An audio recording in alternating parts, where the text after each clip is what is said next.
Vi pasar el avión y detrás de él había como una nube y luego tenía todo el cuerpo cubierto de una especie de polvo muy pegajoso y empecé a toser y a toser. Yo no sabía que ese polvo que me cubría era tóxico.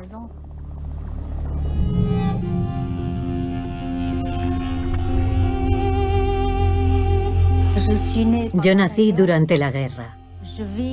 Viví la guerra y ahora también estamos en guerra.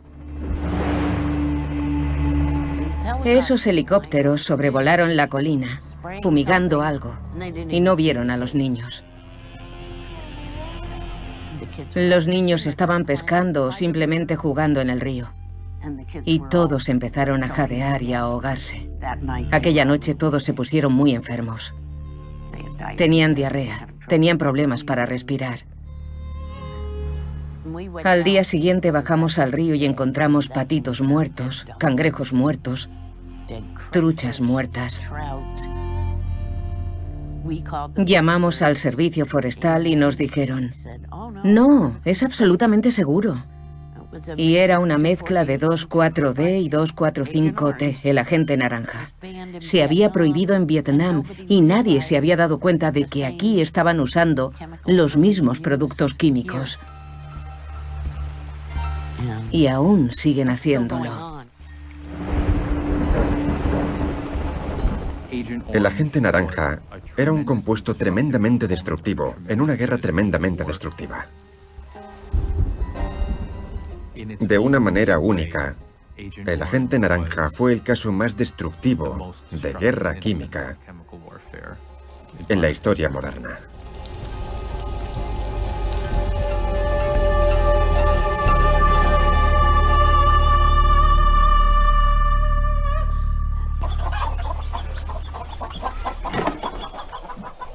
Desde que tenía 5 años he leído de todo.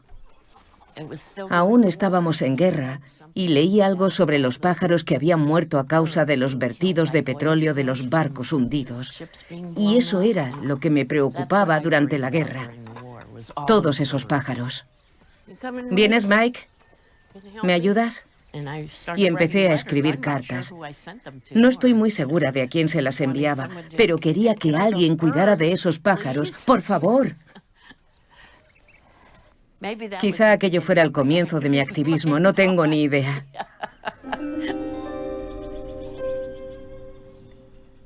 Nos mudamos aquí en el 74. Los niños formaban parte de este paisaje. Bajaban al río y sabían todo lo que vivía allí. A mis hijos les encantaba. Ese era su mundo. En el río también había castores y nutrias. Y, por supuesto, peces, garzas, águilas pescadoras. Y ellos formaban parte de todo eso. Les encantaba. No había nada que nos preocupara.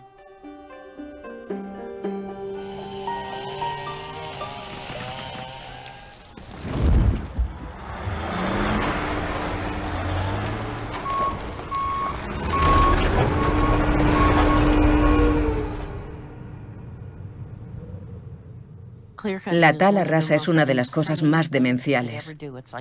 Es como minar a cielo abierto un organismo vivo, que es lo que es un bosque. Entonces no estaban obligados a reforestar, y la mayoría de esos claros se convirtieron en campos enormes llenos de maleza. Hasta que de repente se encontraron con una ley que decía que no se podía talar a menos que se replantara en un plazo de 3 años.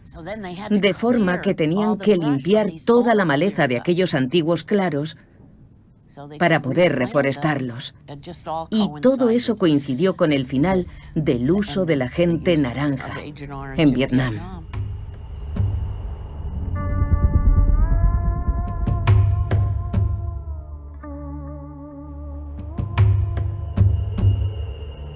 Michael Newton, de la Universidad Estatal de Oregón, había conseguido barriles sobrantes de agente naranja que la Fuerza Aérea ya no podía usar en Vietnam. y él alababa su empleo y cómo iba a transformar para siempre la silvicultura.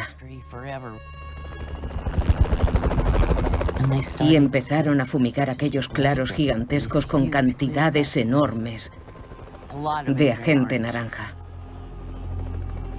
El agente se desplazaba y podíamos olerlo. A los pocos días nuestro jardín estaba muerto, los niños volvían a sentirse mal y el perro enfermó y murió.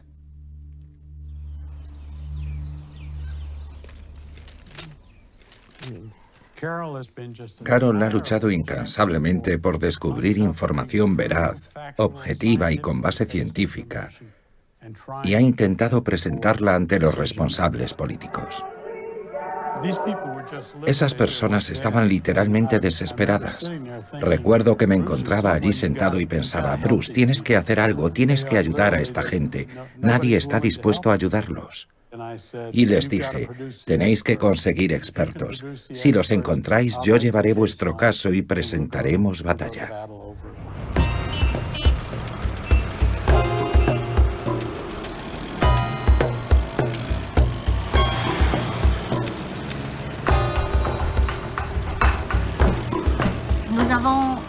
Hemos sufrido 1000 años de invasión china. Hemos sufrido 100 años de colonización francesa.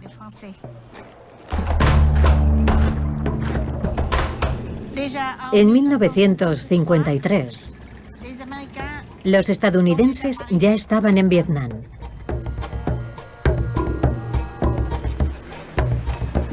Mi madre participó en la resistencia. Luchó contra el gobierno a su manera. Y no tenía un fusil. Ella era muy conocida y tenía mucha influencia. Me dio la misión de ser una pequeña mensajera, una agente de enlace en la clandestinidad. Se puede decir que empecé a trabajar en la resistencia desde que tenía 8 años.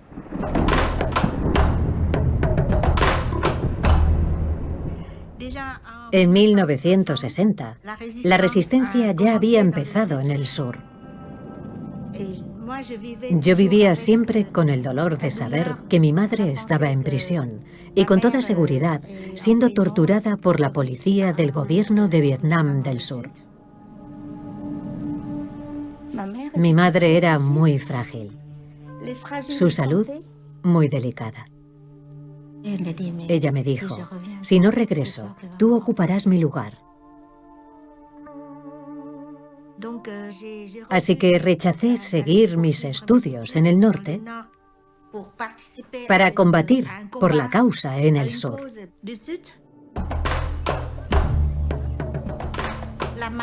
La marcha de Ho Chi Minh fue muy larga. Marchamos durante 4 o 5 meses. Fue muy peligroso.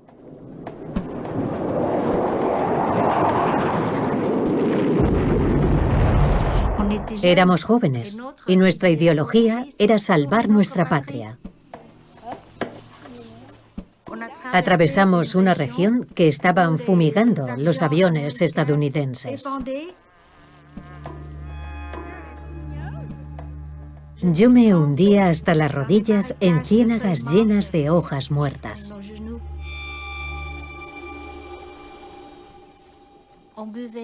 Bebíamos de esa agua, comíamos las verduras que crecían en la zona. Así que comíamos y bebíamos veneno.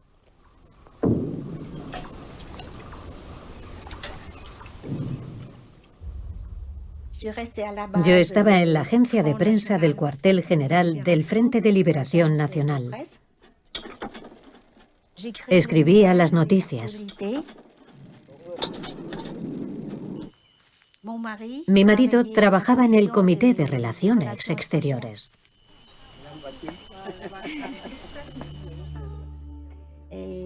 La noche del 30 de junio de 1968, di a luz a mi hija. Era una niña preciosa. Todo el mundo estaba contento. Pero 2 o 3 días después, la piel se le empezó a caer a pedazos. No sabíamos por qué. A los 3 meses, parecía una recién nacida.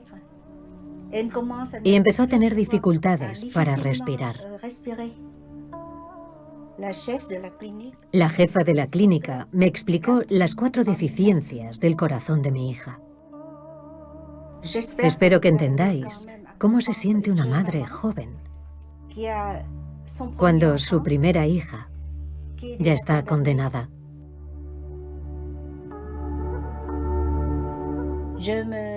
Siempre me lo he reprochado. Siempre me digo que fui yo la causa de su enfermedad y la causa de su muerte. Aunque tengo otros 2 hijos, es el rostro de mi primera hija el que tengo grabado en el alma.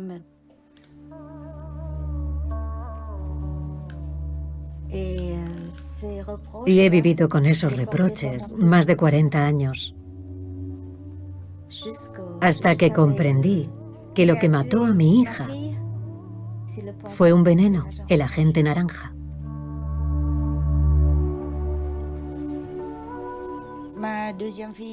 Mi segunda hija nació en el Maquis en el 71. Me aterrorizaba que pudiera tener la misma enfermedad que su hermana. Padecía una enfermedad incurable llamada alfa-talasemia. Su páncreas se volvió enorme, como si tuviera 2. Está mucho más afectada y grave que yo.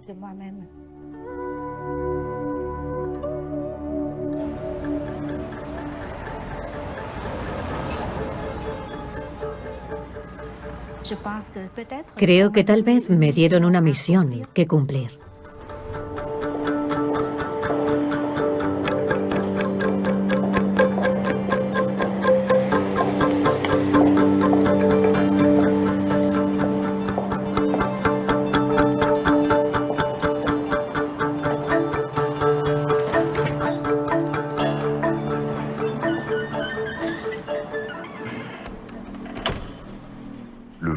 El viento de la historia acompaña a Anya. Este juicio encarna la ambición de la comunidad de ciudadanos del mundo, que considera que debemos poner fin a esta obsesión de permanecer eternamente impunes, eternamente irresponsables. Este es un caso complejo, material y técnicamente. Hay mucho en juego. Será un juicio despiadado.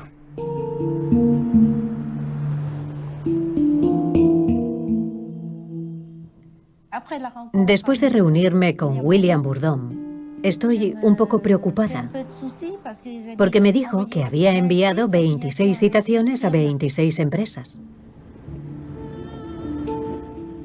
Será una horda de abogados contra el bufete Bourdon.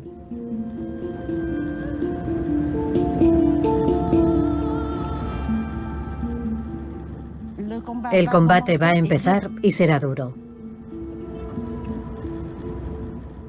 Yo sé que soy fuerte, pero a veces no puedes luchar contra la enfermedad.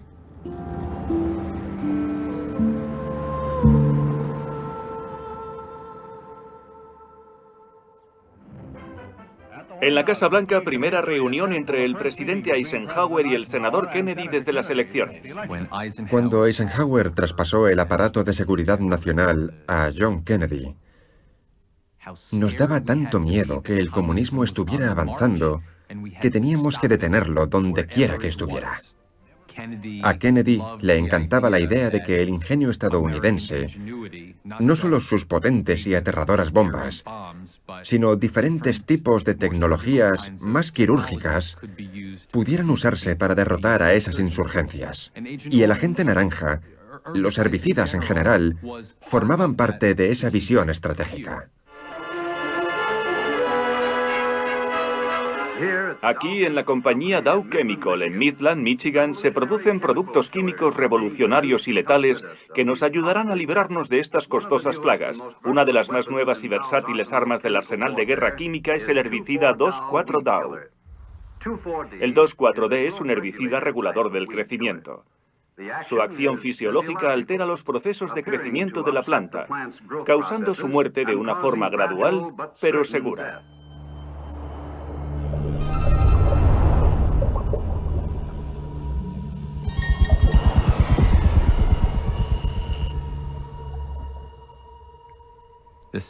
En 1961, el gobierno de Saigón defendía vehementemente el uso de herbicidas en Vietnam. El gobierno de Diem combatía a la insurgencia comunista en el sur, que era abastecida por el norte. Ellos sentían que la insurgencia era una gran amenaza para su existencia.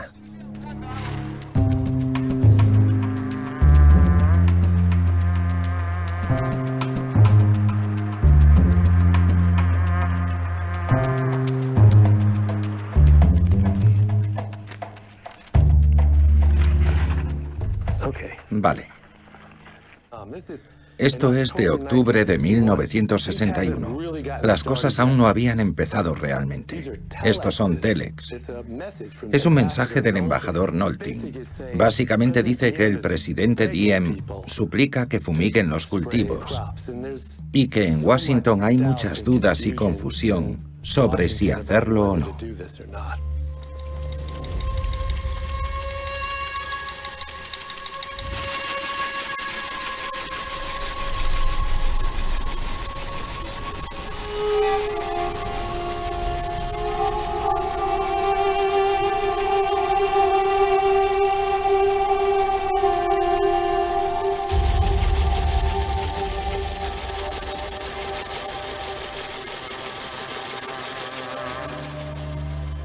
La operación Ranch Hand tenía múltiples dimensiones, un componente de negación de alimentos, pero el más notorio era el empleo de la gente naranja para destruir la cubierta forestal y quitar a los insurgentes su capacidad para esconderse y llevar a cabo operaciones de emboscada.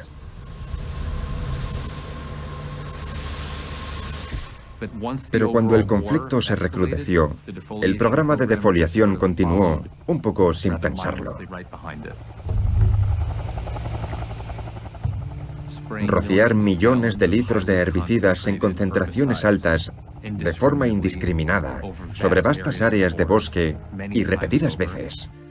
Eso es guerra química. Fue extremadamente destructiva y fue masiva. Era un arma de destrucción masiva.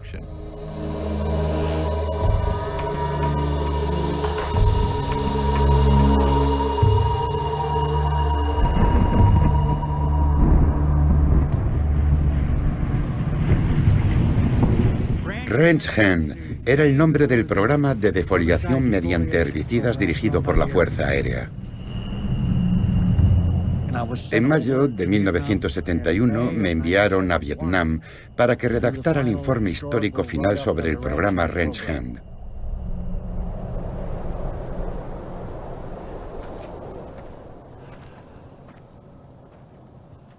Yo había hecho amistad allí con un joven teniente del ejército y una tarde fue a verme y me dijo: hemos recibido órdenes del cuartel general. Esto era en 1971. Debemos deshacernos de la computadora y borrarla. No descargarla y enviarla a Washington. Tirarla, me dijo. Si quieres algo de esa información para tu informe, tendrás que acompañarme esta noche al cuartel general del MAC. Iremos a mi despacho y la imprimiremos. Y encendió la máquina e imprimimos una pila, así. Mi informe señalaba que personas que habían estado expuestas a la gente naranja estaban desarrollando problemas reales. Cuando lo acabé, mi informe fue clasificado inmediatamente secreto y el gobierno lo mantuvo oculto durante más de 35 años e incluso negó su existencia.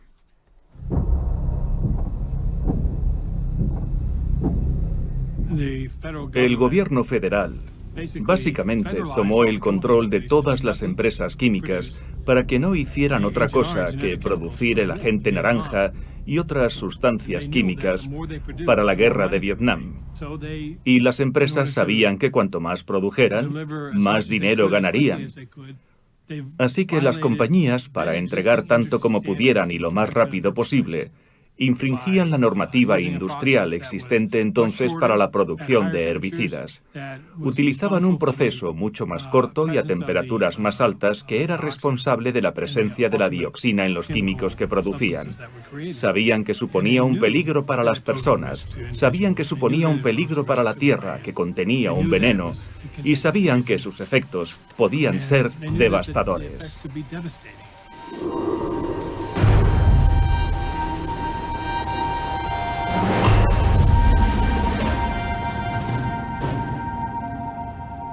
Mientras preparaba mi informe, me topé con documentos que indicaban, que confirmaban, que habíamos autorizado la producción del agente naranja, que era una mezcla de 2,4-D al 50%, de 2,4-D y 2,4,5-T, con la mayor concentración de dioxina, que es un contaminante del compuesto 2,4,5-T. Nosotros sabíamos que la dioxina es un carcinógeno extremadamente potente, mutagénico, lo que significa que hace que los cromosomas muten, y teratogénico, capaz de provocar defectos congénitos durante la gestación del feto. Es un compuesto muy potente.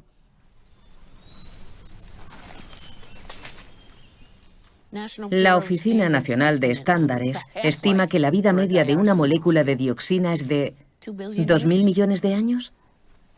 Por eso la Agencia de Protección Ambiental considera la dioxina equivalente al plutonio, tanto en su toxicidad como en su longevidad, por el tiempo que persiste. Nunca desaparece, solo desaparece políticamente. Esa fue la primera vez que los científicos crearon una molécula tan tóxica.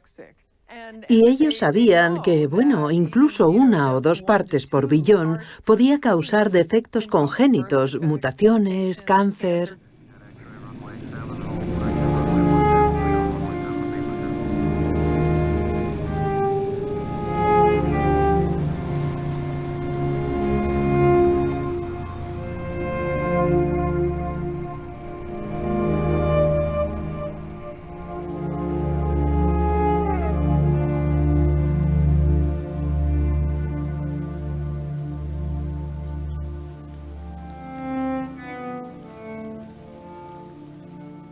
La demanda se convirtió en una verdadera batalla entre David y Goliat.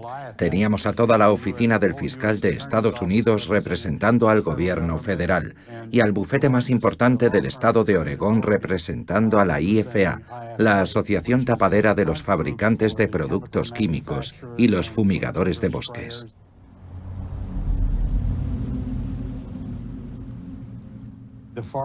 El Servicio Forestal no estuvo dispuesto a realizar ningún tipo de investigación sobre la salud comunitaria después de las fumigaciones.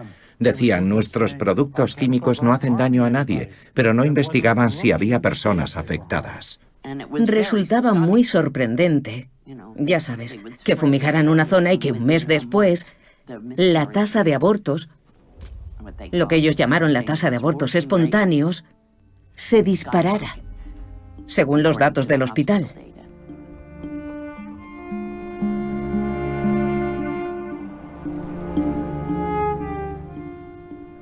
Entre mi esposo y yo y nuestra enfermera, traíamos al mundo a entre 100 y 150 niños cada año. Y vimos una cantidad de defectos congénitos mucho mayor de la que habríamos esperado. Muchos casos de cardiopatías congénitas, y creo que fue en 1978 cuando asistí en el parto de un niño anencefálico, que es un niño que básicamente no tiene el cerebro normal. Ni en toda mi vida asistiendo en partos habría esperado encontrarme con un bebé así. Y aproximadamente un año después nació un segundo niño anencefálico. Las probabilidades de que una pequeña consulta como la nuestra tuviera 2 niños anencefálicos eran simplemente astronómicas. Fue entonces cuando me di cuenta de que estaba pasando algo. Era consciente de que desde el aire se estaban fumigando herbicidas, en aquel momento principalmente sobre nuestros suministros de agua, porque en la costa bebemos de las aguas superficiales.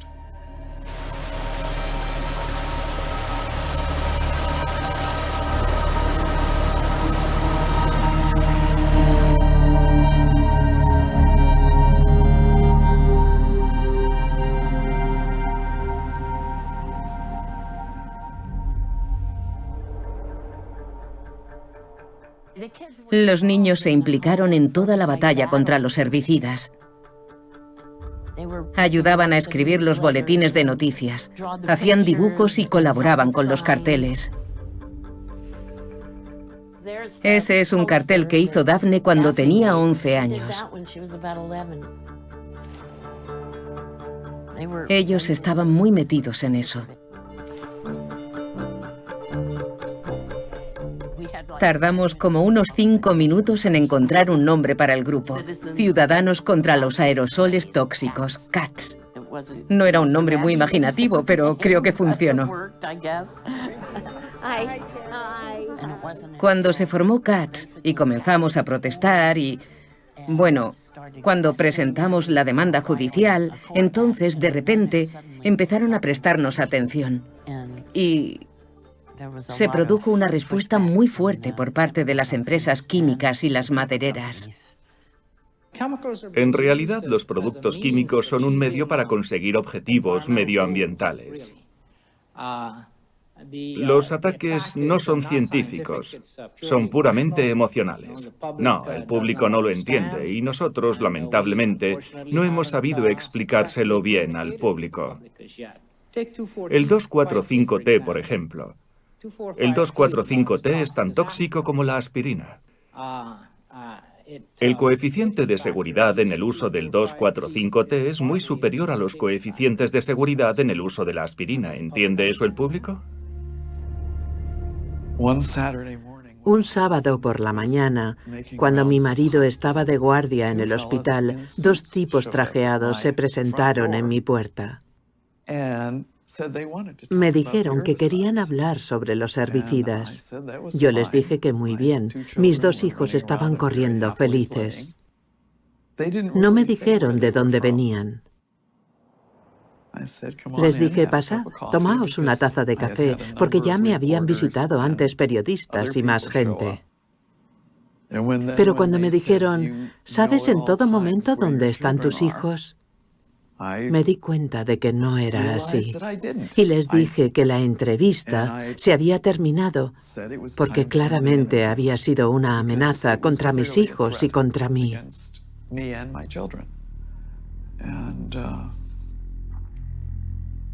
Y funcionó. Lo dejo.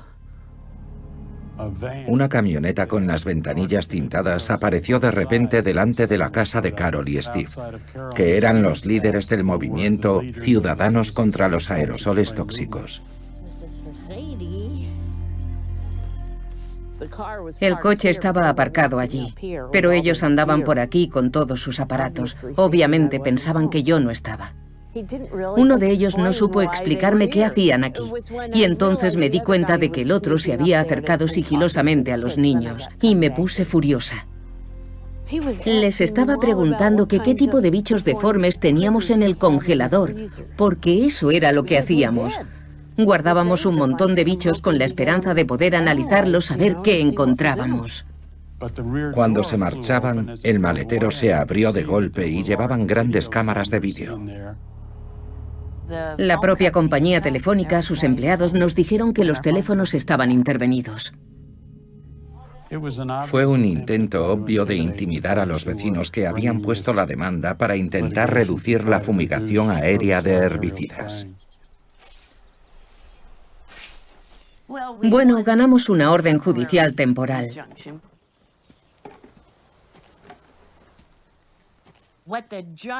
Lo que el juez del caso Ciudadanos contra los aerosoles tóxicos dictaminó gracias a todos los científicos y estudios que pudimos reunir fue: tenéis que incluir en vuestra declaración de impacto ambiental los efectos de estos productos químicos en Vietnam. Y aquello fue un verdadero golpe para el servicio forestal, porque ya entonces estaba bien documentado el impacto que tuvo en Vietnam. Allí pulverizamos 80 millones de litros de ese material. Sus cuencas hidrográficas, sus arrozales, sus pozos están contaminados. Dependiendo de a quién quieras creer, hay 400 o 500.000 adultos contaminados y medio millón de niños.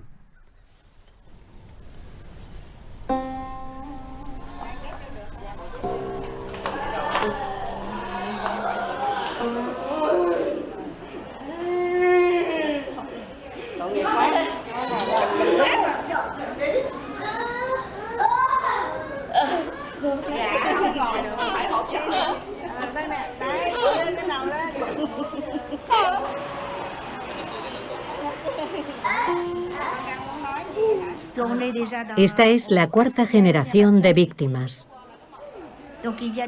En Vietnam hay millones de víctimas a las que hay que cuidar, de las que hay que ocuparse.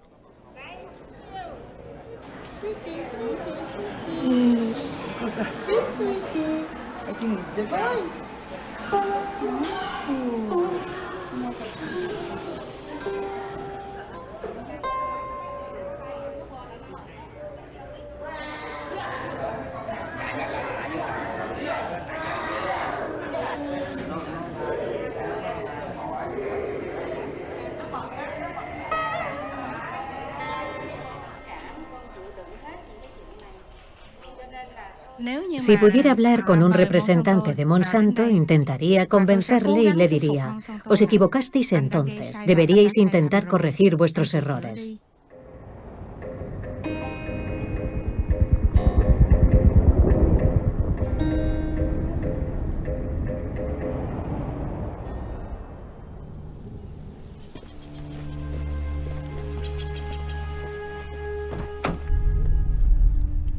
Lo que estábamos haciendo recibía muchas críticas. Según la propaganda de las empresas químicas y madereras, primero, los aerosoles no tienen nada de malo. Y segundo, estas personas son solo una panda de lunáticos. Y convencieron a los madereros, o al menos a algunos, de que se quedarían sin trabajo si ellos no podían usar sus herbicidas.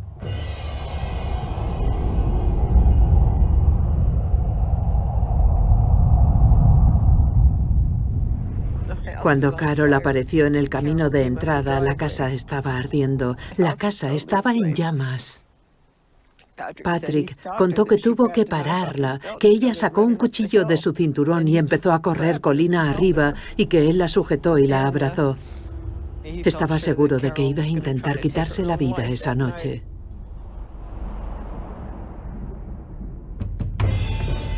Los niños Vanstrom habían muerto.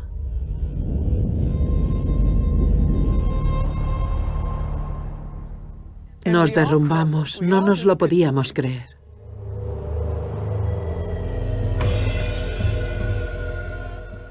Los bomberos dijeron que el incendio había sido provocado.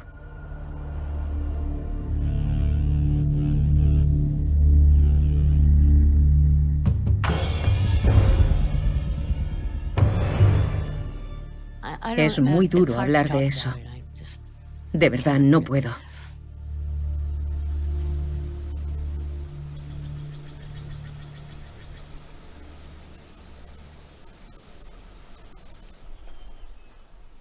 Me habían hecho lo peor que nadie nunca podría hacerme. Y ya no podían hacerme nada más. Los animales seguían aquí. Creo que fue lo que me hizo seguir adelante. Era todo lo que me quedaba de mis hijos. Era lo que ellos más amaban. Ah, chico, aquí tienes. Oki es el mayor.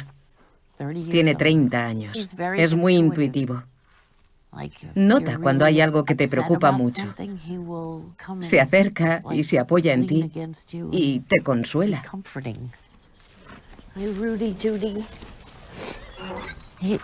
Él quiere ayudarte, que te sientas mejor. Confío en él. Esto era el garaje. No tenía suelo, así que le pusimos el suelo y yo vivía en este cuarto. Y sigo haciéndolo.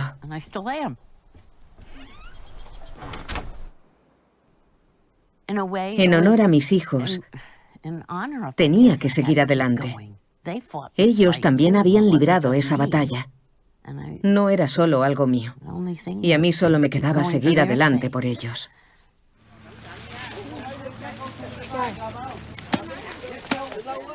Estamos en el Maquis, en la base del Frente de Liberación Nacional. Todos los años celebramos este día para recordarlo. Es como si retrocediera 40 años. La base estadounidense, desde la que fumigaban los defoliantes, estaba a pocos kilómetros de aquí.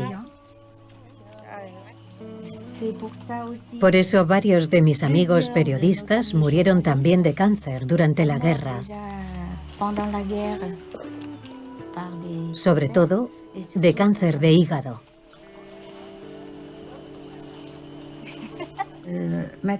Ahora otros siguen sufriéndolo. Casi todos tienen cáncer.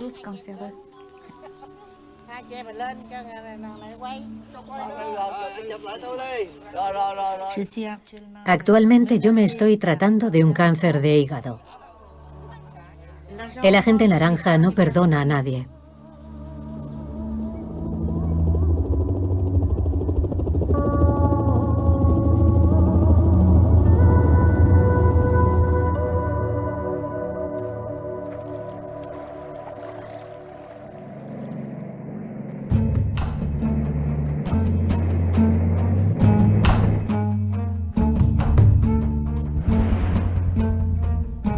Los documentos judiciales publicados indican que las empresas que fabricaron el agente naranja ya sabían en la década de 1960 que uno de sus ingredientes, 2,4,5-T, contenía dioxina, un contaminante tóxico. Me quedé estupefacto cuando vi esos documentos. Los informes internos de las empresas químicas que decían, sabemos que esto es tóxico, pero lo vamos a vender de todos modos.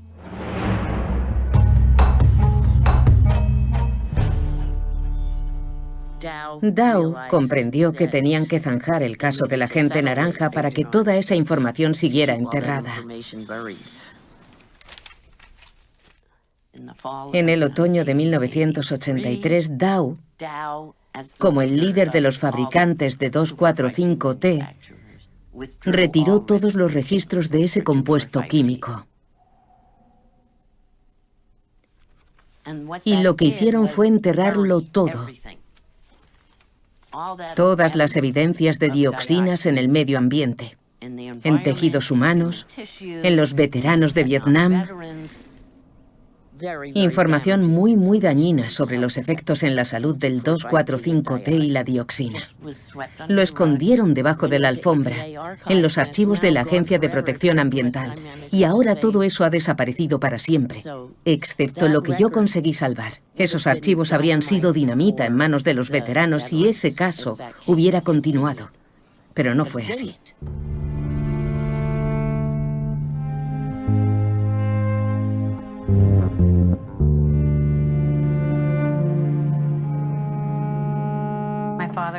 Mi padre me contó que podía sostenerme en su mano así. Yo era muy pequeña. No tengo pierna derecha de la rodilla para abajo, los dedos, me falta el dedo gordo del pie y los otros están palmeados. Mi historia no es muy diferente a la de muchísimos niños de Vietnam y también de muchos otros estadounidenses. Compartimos el mismo tipo de defectos de nacimiento. ¿Y ahora tu gobierno te reconoce como víctima del agente naranja o no?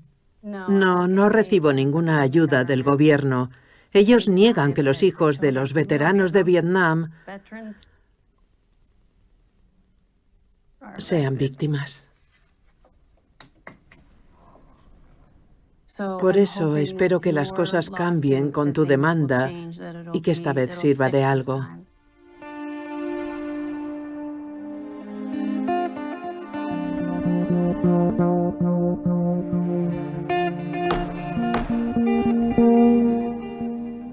Sí, el caso murió. Es frustrante.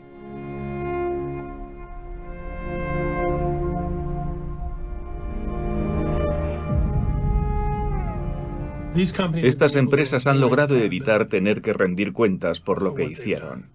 Creo que tu caso es extremadamente importante, porque es la última oportunidad que podríamos tener para que estas empresas rindan cuentas por el daño que sabían que estaban causando cuando fabricaron ese producto tóxico. Las personas que viven en Estados Unidos, que viven en Vietnam sobre todo, que viven en Corea del Sur, en Australia, en Nueva Zelanda, todas desarrollan las mismas patologías, aunque no viven en el mismo lugar, aunque no tienen el mismo estilo de vida, el mismo ambiente, la misma dieta. ¿Y qué tienen en común? Haber estado en contacto con el agente naranja. Ellos dicen, eso no es suficiente, no es una prueba. Pero las víctimas están aquí. Ellas son la prueba más evidente.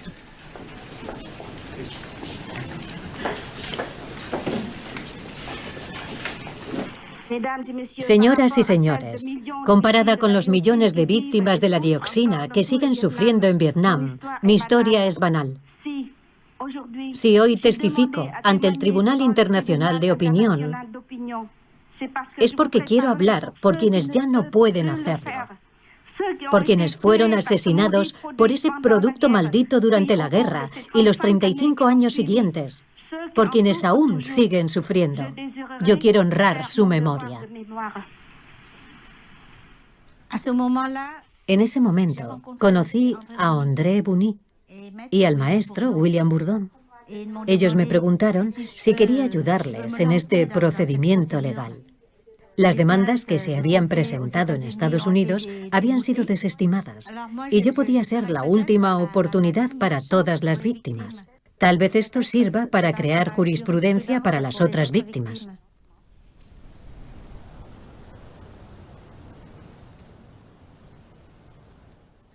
Aquí ya no se fumiga el bosque nacional por una serie de pleitos que empezaron con la demanda de ciudadanos contra los aerosoles tóxicos. Pero, ¿qué pasa con todas esas otras personas al otro lado del camino que tienen explotaciones privadas justo al lado, que están siendo fumigadas?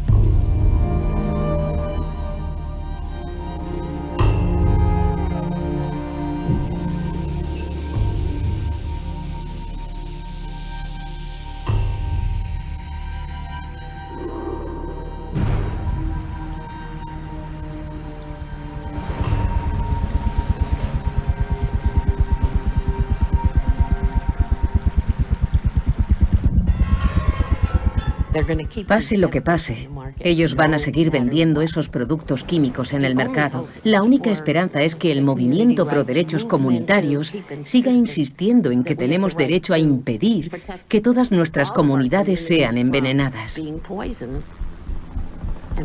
Y quizás sea una quimera, pero si, según la Corte Suprema, esas corporaciones tienen derechos humanos, maldita sea, deberían estar sujetas a la pena capital como lo estaría cualquier individuo.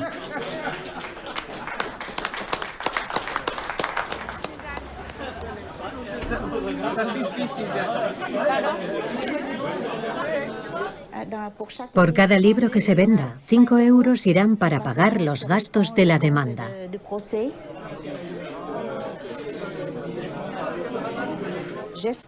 Espero que a través de este libro podáis comprender un poco mejor la historia de mi país. Hola a todos. Me llamo Bertrand Repolt. El objetivo de este caso es, ante todo, que un juez establezca la responsabilidad y el nexo causal. Eso es extremadamente importante. Y si finalmente hemos podido demostrar la competencia de un tribunal francés para juzgar este caso, es porque Nia es ciudadana francesa.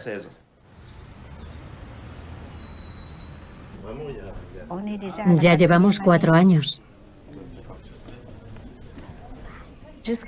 Hasta el momento solo ha habido audiencias procesales previas al juicio. Solo recientemente hemos descubierto que en mi cuerpo hay restos de dioxina. Cuando me dijeron que en mi sangre aún había restos de dioxina, me puse muy contenta, porque eso podría ayudar a que el proceso avance.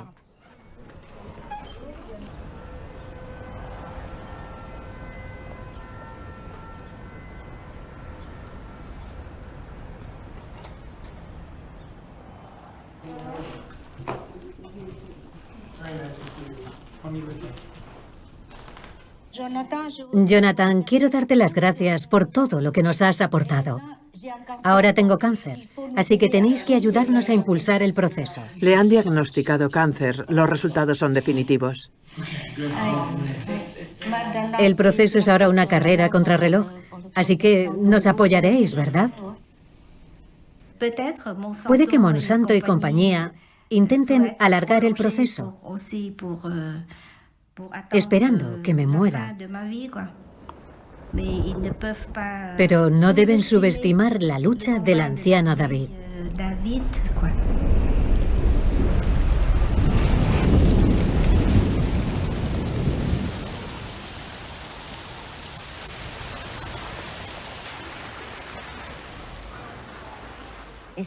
Y vosotros podéis ayudarme a conseguirlo, porque vosotros sois 1000 veces más fuertes que yo.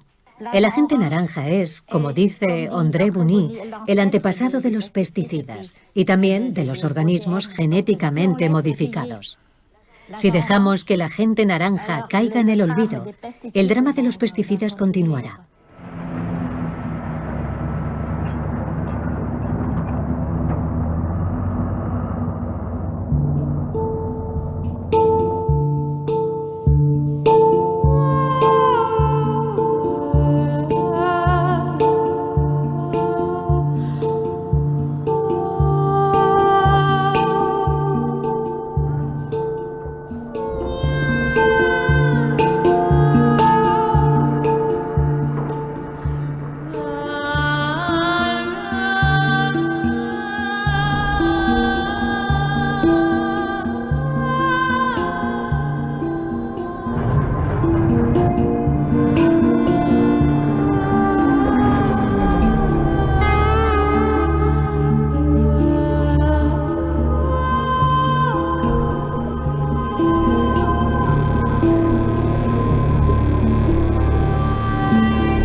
Nos llamamos los adictos a los documentos.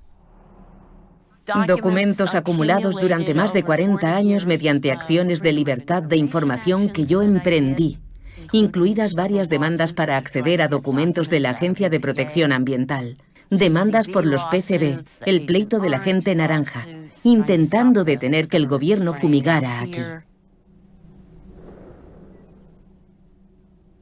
Y un montón de material de Dow Chemical que a ellos les gustaría que no hubiera conseguido. No podía permitirme no almacenarlos, y entonces Peter von Stackelberg, el periodista canadiense, consiguió fondos para escanear todos los documentos. nacieron los papeles del veneno. Sí, hemos escaneado unas 200.000 páginas. Él las iba subiendo a medida que las escaneábamos. 10 horas al día, sin parar. Muchos de esos documentos contienen pruebas fraudulentas de productos químicos. Así que los abogados que ahora llevan esas demandas disponen de toda esta información y pueden usarla.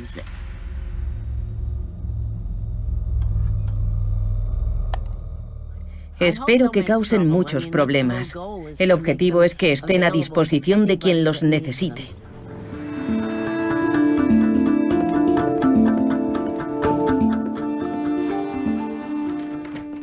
Todos estos son documentos internos y es extremadamente difícil conseguirlos. Así que nos hemos beneficiado de todo el trabajo que habían hecho Jonathan y el equipo de abogados estadounidenses. Y antes que el de ellos, del trabajo de investigación realizado por periodistas e informantes anónimos. Este trabajo colectivo es, evidentemente, esencial para nosotros.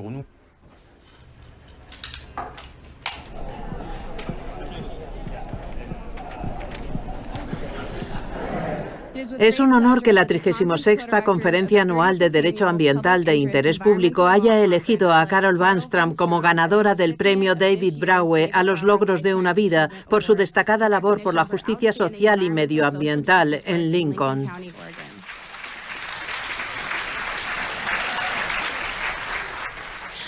Solo quiero dar las gracias a todos por hacer esto posible. Es increíble. Y la otra cosa que quiero decir es que esto nunca fue algo mío. Esto siempre ha sido de muchas otras personas, algunas de las cuales ya no viven con nosotros hoy. Y eso es lo que logrará los cambios que se necesitan. Creo que están llegando varias generaciones de agitadores que conseguirán mucho más de lo que nosotros hicimos. Eso espero.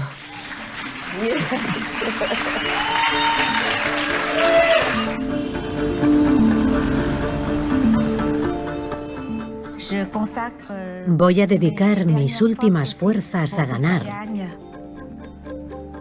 para que se haga justicia por las víctimas de la dioxina, no solo en Vietnam, también por las víctimas estadounidenses. Y esto es lo que me hace más fuerte.